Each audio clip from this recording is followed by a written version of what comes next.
আজ পর্যন্ত আপনারা দেখেছেন।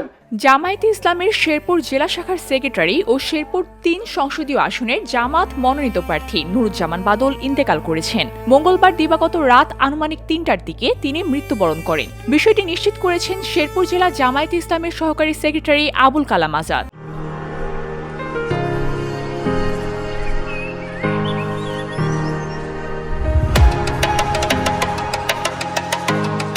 পারিবারিক সূত্রে জানা যায়, মঙ্গলবার রাত আনুমানিক 10টার দিকে হঠাৎ শ্বাসকষ্টজনিত সমস্যায় গুরুতর অসুস্থ হয়ে পড়লে তাকে শ্রীবর্দী উপজেলা স্বাস্থ্য কমপ্লেক্সে নিয়ে যাওয়া হয়। পরে উন্নত চিকিৎসার জন্য ময়মনসিংহে নিয়ে যাওয়ার পথে শহরের প্রবেশমুখ ব্রিজ এলাকায় পৌঁছালে তার অবস্থার অবনতি হয় এবং সেখানে তিনি মৃত্যুবরণ করেন।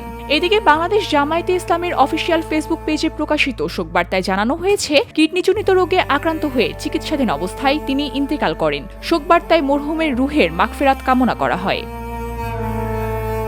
VOD Bangla news desk.